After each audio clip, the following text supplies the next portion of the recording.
अभी समिति वालों ने विचार किया कि कितना खर्चा आएगा। 5 कन्याओं में 5 लाख का खर्चा आता था और दान पत्र खुलने का समय था नहीं, 2-3 महीने हुए थे दान पत्र रखे हुए, तो दान पत्र में भी इतने पैसे नहीं थे। जब उनकी आवश्यकता पड़ी 5 कन्याओं से 11 कन्या हुई थी उस समय पे। जब 11 कन्या जब हुई, हमें उनकी आवश्यकता पड़ी, सभी के सभी पूरी समिति के जब पैसा एकत्रित किए हमने, मात्र 50,000 रुपए इकट्ठे हुए थे उस समय पर। जब 50,000 रुपए इकट्ठे हुए तो रोजाना वही 50,000 रुपए हम 8 दिन से रोजाना गिनना कितने रुपए आए, उतने के उतने 50 के 50 ही, आगे ना तो बढ़ रहे थे ना घट रहे थे।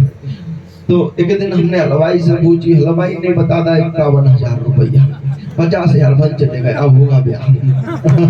बड़ी समस्या का विषय, बड़ी जटिल समस्या थी उस समय पे। अब 50,000 है पूरे। तो एक दिन विचार कर रहे हम हनुमान जी के पास गए, मिलके गुरु जी कुछ भी हो जाए लेकिन ये विवाह आज 5 कन्या से 11 कन्या हुए, इनका विवाह आपको करना ही पड़ेगा। पूरे दिन 3 दिन हुआ दुखी होते होते, उनके रोजाना जाना, रात्रि में 2 बजे उन पर जल चढ़ाना, रात्रि में हम नवा दिए तुरंत में, उन्हें गिल्ले अब तो मानो। तो रोजाना जल चढ़ाना, हनुमान चालीसा सुंदरकांड के पाठ करना, कभी नहीं आए। तो जैसे ही आवश्यकता पड़ी तो बाहर से एकदम आवाज आई बहुत तेजी से, जैसे कोई घोड़ा चल रहा हो, घोड़ा की आवाज आई। तो घोड़ा गए, अपन तो लुप गए वहीं से नीचे हनुमान जी की आड़ में, पता नहीं मर गए आज तो। लड़ाई हो गई हनुमान जी से। फिर भी आवश्यकता पड़ी तो डर के मारे धीरे धीरे गए। तुमने आपने देखा होगा मंदिर के प्रांगण के जो सामने और उसके पीछे जो छोटी छोटी मूर्तियां हैं, वो पीछे जो है जहाँ पर नारियल फोड़ते हैं, आप सभी गए होंगे वैसे, जहाँ नारियल फोड़ते हैं ना वहाँ पे, जैसे ही मुड़ के देखा तो एक विराट रूप में एक चमीटा लेकर विराट रूप में, और इतनी बड़ी दाढ़ी मानो उनका आसमान जैसे आकाश से टिके हो, नीचे उनकी दाढ़ी से झाड़ू लग रहा है।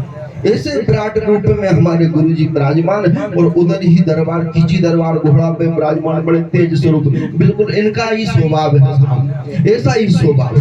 इतने भयंकर रूपी उनका एक जोड़ी उनकी भाषा में, राजपूती भाषा, उनकी पैर की मुंडा दिखाओ, जैसे ही दिखाओ तो उन्होंने पकड़ा यूं। पहली बार जैसे ही पकड़ा उन्होंने कहा चिंता मत कर, हम हैं, 3 दिन में ही सब व्यवस्थाएं हो जाएगी। इतनी कई हमने देखी, उनके पैरों को देखा, ऊपर नहीं देखा, आवाज तो सुनी, चिंता मत कर, हम है ना, हम सब व्यवस्था कर देंगे, 3 दिन के भीतर सारी व्यवस्था हो जाएगी। तुमने बीड़ा नहीं उठाया, हमने उठाया, इतना समर्पण है तो विश्वास रखो। तो जैसे ही हमने जूता देखो, उनको बालाजी इनका दरबार का जूता देखा तो वहीं की वहीं चक्कर खा के नीचे। वो 15-20 मिनट तक हमारा चेला ये तुमने देखा हो, ये मंदिर के पीछे सो रहा, तो वहीं से तो अब जग रहा था तो वैसे नींद नहीं आती, वहां पे डर लगता। तो उन्होंने देखे भाई साहब तो वहां पड़े पानी छिड़का, 3 दिन तक हाथ पैरों में कंपन रहा उनका, ऐसा तेज, इतना विकराल स्वरूप जो के गए। उनने 3 दिन के भीतर 11 कन्याओं की व्यवस्था कर दी। 3 दिन उनका ऐसा समर्पण, इतना विश्वास, अगर कोई अटूट विश्वास अगर उनके ऊपर सभी छोड़ देते हैं, क्योंकि करते तो सभी, मनाते तो सभी। अभी हमारे भाई साहब इनके देवता बहुत बड़े वाले, लेकिन लड़ने हमसे आते हैं। हाँ, कोई बीमार हो जाए तो लड़ने हमसे आते हैं। अरे मैंने कहा तुम क्या कर रहे हो?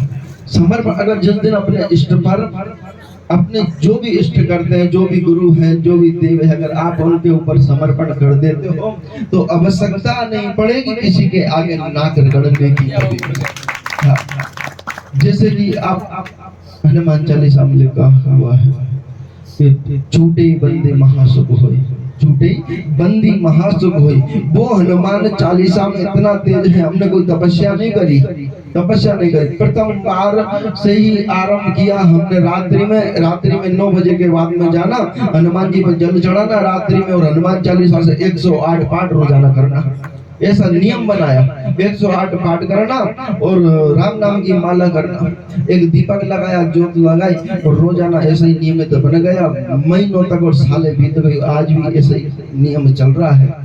अभी टूट गया तुम्हारे कारण से, तुम्हारे सबके कारण से। हाँ वो टूट गए, कुछ दिनों से ऐसी स्थिति बनी है, लेकिन उसी हनुमान चालीसा के प्रताप से, क्योंकि छूटे ही बंदी महासुख होई, आप सभी बंधनों से छुटकारा देने वाले हैं। प्रेत हो, देव हो, दानव हो, दैत्य हो, संकट हो, आदि आदि जितने भी संकट हो, कैसा भी बंधन हो, ऐसे हमारे हनुमान जी महाराज जिनने भगवान श्री कृष्ण चंद्र ने कलयुग में जाते समय पे उनका राज तिलक कर दिया भगवान राम ने कि जाओ तुम कलयुग की कमान संभालो।